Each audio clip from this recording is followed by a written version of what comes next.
Boa noite, a paz do Senhor, meus irmãos.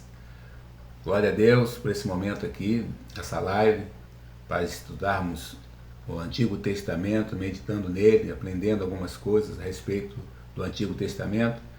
E nessa semana, nós estamos no segundo livro de Reis, capítulo 2, no segundo livro de Reis, do capítulo 1 até o capítulo 17. Desculpe a confusão aí. Então, segundo Reis, do capítulo 1 ao capítulo 17. E nós vamos, nesse momento, ter uma visão panorâmica, uma visão geral a respeito desses capítulos. Então, você que está assistindo a live aí, e você tiver alguma uma dúvida, qualquer coisa, né? Faz aí o comentário, faz as perguntas aí, ok? E também, durante a live, vão aparecer imagens, para que durante aquilo que eu estiver falando, né, as imagens vão vir e aparecer para você, para te dar uma noção mais ou menos de como aconteceu os fatos que vamos narrar aqui. E a visão geral a respeito desses 17 capítulos do segundo livro dos Reis, a visão geral, vamos dividir em 3 episódios, 3 partes.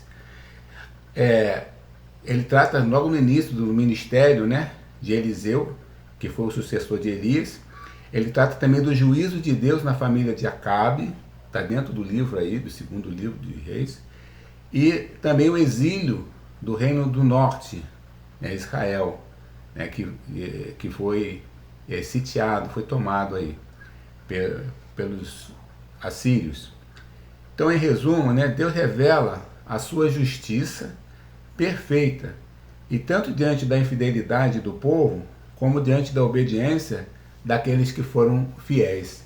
Então Deus está trabalhando o tempo todo, está se apresentando o tempo todo dentro desses 17 capítulos, se mostrando, se revelando ao povo.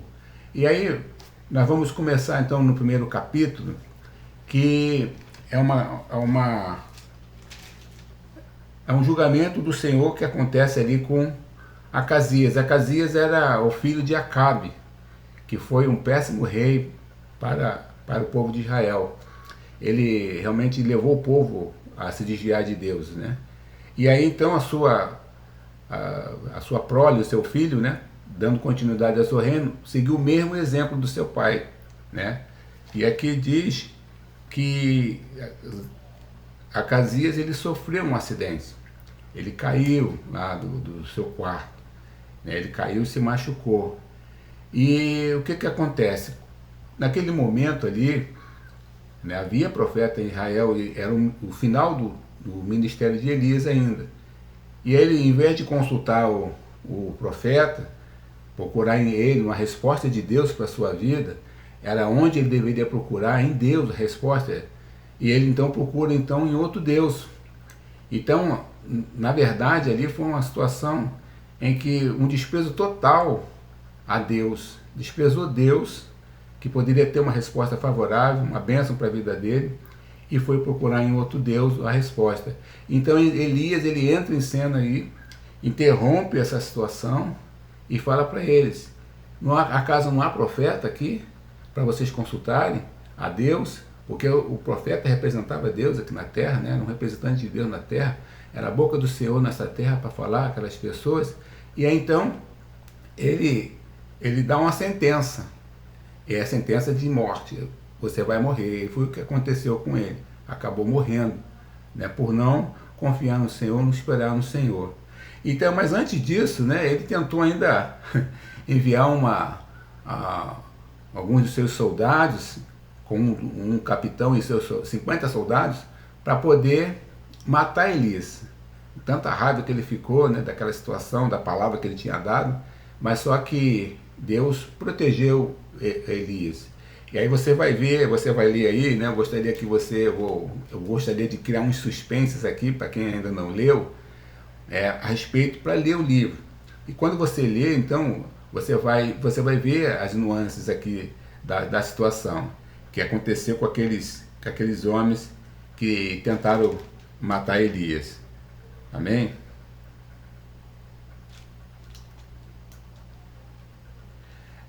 Seguindo, Agora, no capítulo 2, Elias é levado aos céus, né? No capítulo 2, agora aqui vem o cumprimento da palavra do Senhor, que foi lá em 1 Reis, que ele falou para ungir Eliseu como seu sucessor. E agora então, aqui no capítulo 2, começa a narrar os acontecimentos, os fatos, como realmente aconteceu essa passagem, né? Essa passagem do ministério profético de Elias para Eliseu. Então você vai ler aí no capítulo 2, vai ter descrito coisas extraordinárias aconteceram ali, né, coisas que a gente gostaria muito de participar, de ver, né, situações assim extraordinárias. E aí ele no momento em que os dois estão caminhando ali juntos, né, Eliseu sabia que precisava estar junto com Elias para poder receber essa missão, para receber, né, esse espírito profético. E aí então ele colou em Elias, né, ele ficou junto com Elias. Para onde Elias ia, ele ia também, porque ele não queria perder essa oportunidade, porque agora ele ia assumir uma posição, porque ele já sabia que tinha um ministério a cumprir e precisava receber realmente de Elias, né, o espírito profético que estava nele. Precisava receber o mesmo espírito para poder atuar da mesma forma e dar os mesmos resultados. Então, por isso, ele ficou colado em Elias, não queria deixar Elias de nenhum momento, porque ele sabia que tinha que estar presente na hora que Elias fosse tirado, fosse, né, da terra, ele deveria estar junto, presente. Então, vocês vão ler a história aí, vocês vão ver que eles estavam juntos ali, e o que aconteceu foi que Elias foi levado, né, por um redemoinho, e então agora ele pega a capa de Elias e assume realmente. E o versículo 15 aqui do capítulo 2, ele fala isso: quando os discípulos dos profetas vindo de Jericó viram isso, né, disseram, o espírito profético de Elias repousa sobre Eliseu. Então eles reconhecem agora, vendo a situação, vendo a cena ali, vocês vão ler, vocês vão entender. Ele diz exatamente isso, que eles reconhecem que o espírito profético de Elias repousa agora sobre Eliseu. Então Eliseu agora assume uma postura, uma posição, o poder de Deus, o Espírito do Senhor passou na vida dele, a estar na vida dele. Então algo extraordinário começaram a acontecer. Então aqui no capítulo 2 até o capítulo 7, nós vamos ver várias situações, várias ações da manifestação do poder de Deus.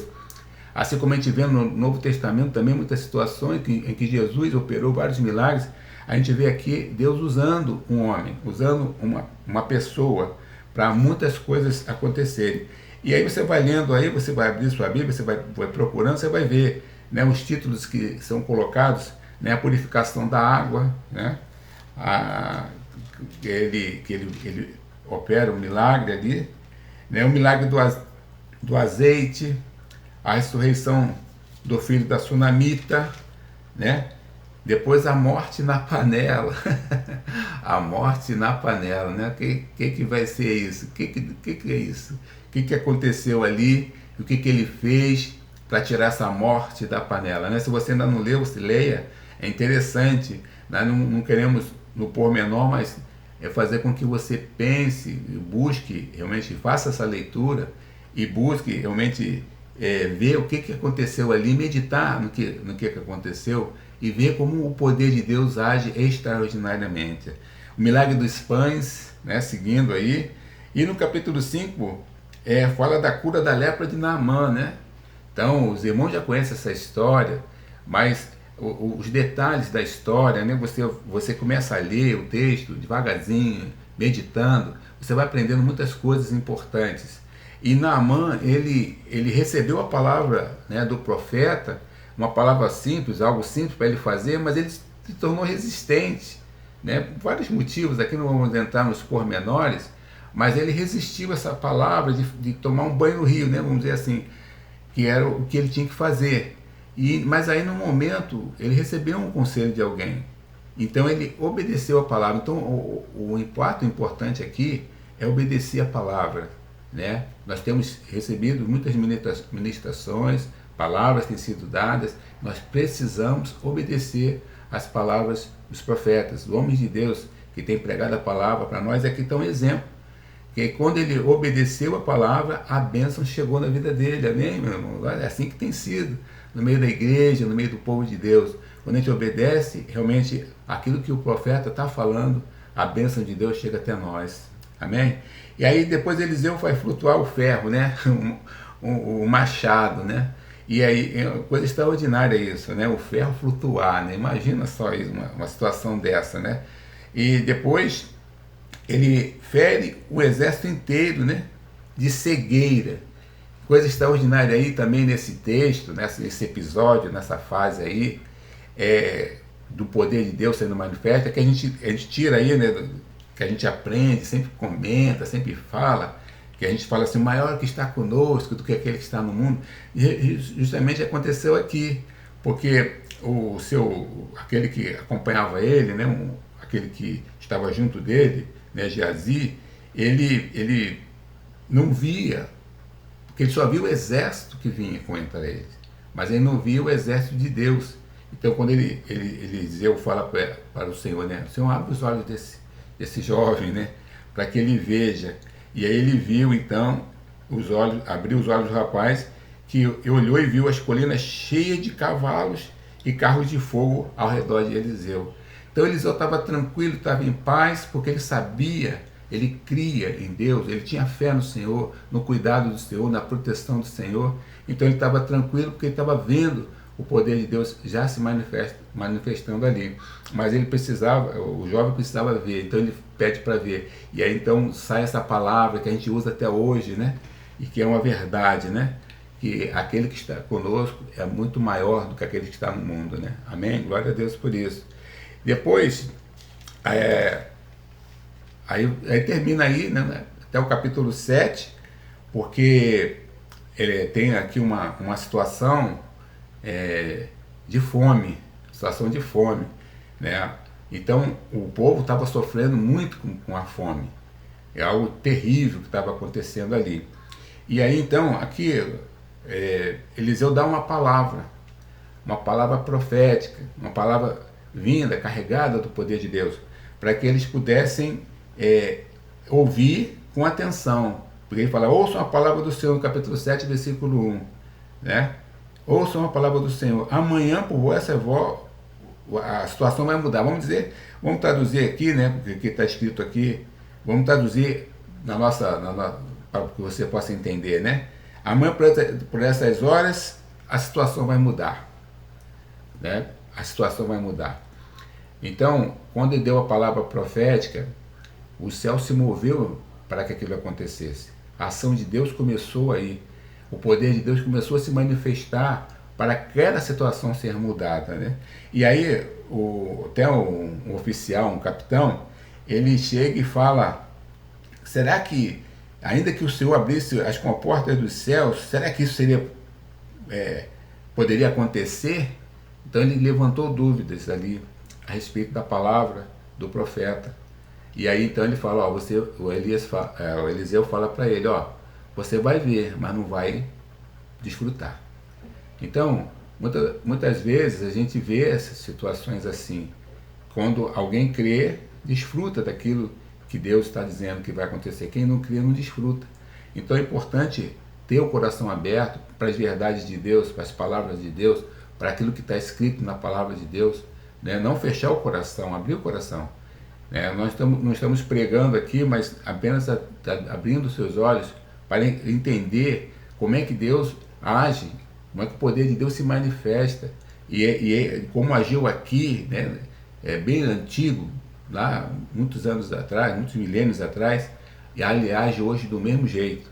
Amém? É só crer e que você vai ver o poder de Deus se manifestar. E no capítulo 8 aqui, algo interessante aconteceu, porque seguindo-se uma ordem cronológica, né, às vezes os assuntos estão mais na frente e o outro mais atrás, e às vezes, se a gente lê, a gente não entende muito direito como aconteceu aquilo, mas aqui tem um milagre da sunamita, né? Que ela recebe de volta a sua propriedade. Mas é porque no capítulo 7, porque aqui no versículo, aliás, no capítulo 8 ainda, ele fala assim, Eliseu tinha prevenido a mãe do menino que ele havia ressuscitado, né? Isso é uma situação que ele tinha feito lá atrás, no capítulo 4. Saia do país com sua família e vá morar onde puder, pois o Senhor determinou para esta terra uma fome que durará 7 anos. Então, olha a importância de obedecer à voz do profeta. E ela saiu. Ela saiu, deixou sua propriedade para trás, né?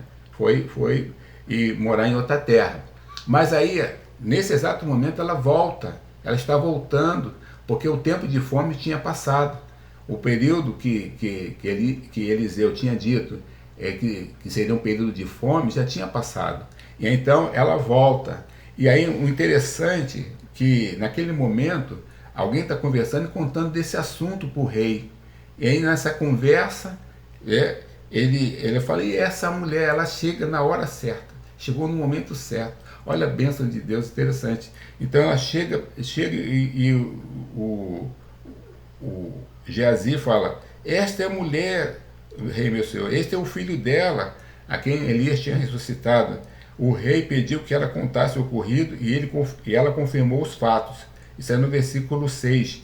Então, ele designou um oficial para cuidar do caso dela, que ele ordenou. Devolva, olha que bênção, assim, devolva tudo o que lhe pertencia, inclusive toda a renda das colheitas, desde que ela saiu do país até hoje.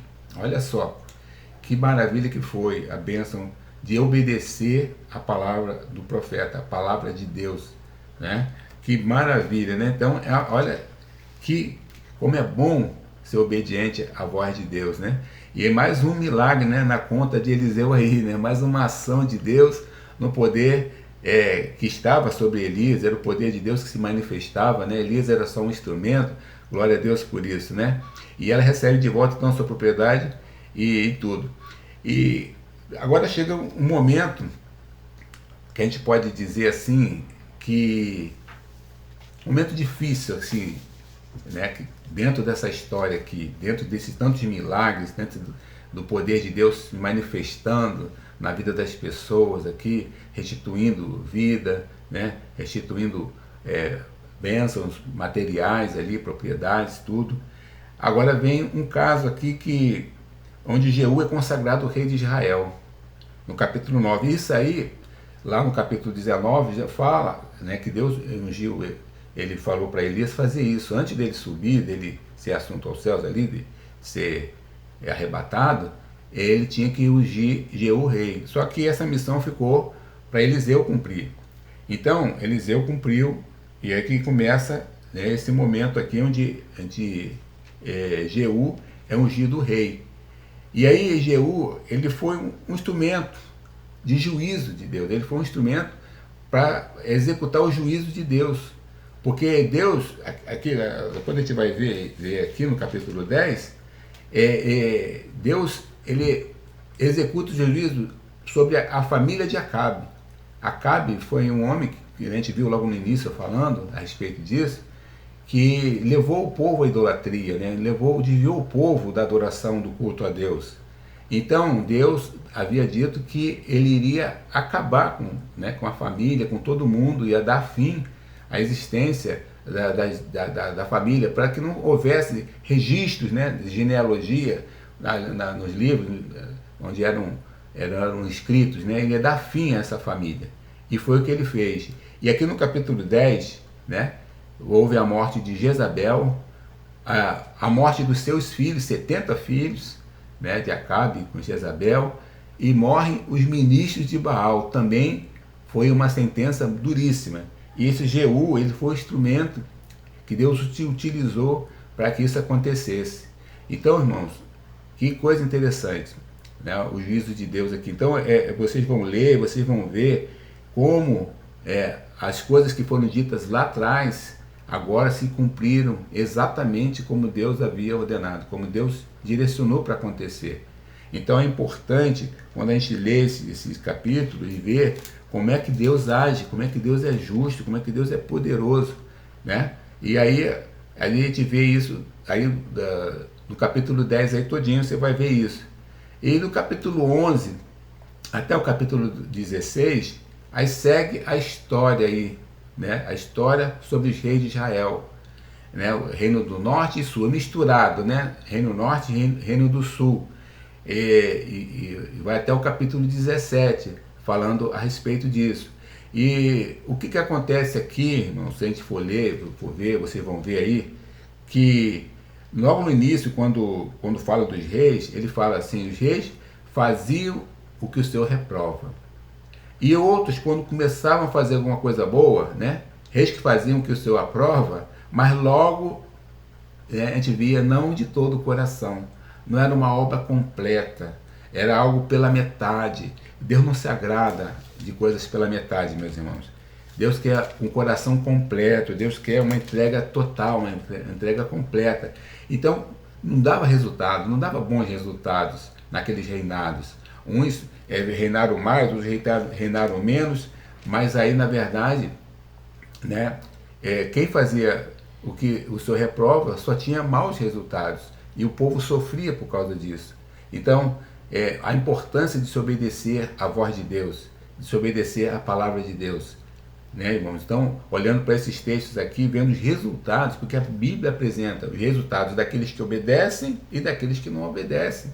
Então, você tem aqui o resultado, você tem aqui na palavra o resultado daquilo que você precisa fazer. Então, se você tem um resultado positivo em obedecer a palavra, então vamos obedecer a palavra, né? Amém, irmãos? É isso. E aí, no capítulo 17, então, aí a execução, né, de fazer mal, né, ou responder mal a Deus, não obedecer a sua palavra, o que aconteceu? Né? O exílio aconteceu, né? A Síria, ela invadiu, o rei da Síria invadiu, né, o reinado de Israel, né, Samaria. E aí o que acontece? Ele assumiu, ficou por 3 anos, né, ali reinando, ali, e depois levou todo o povo para a Síria.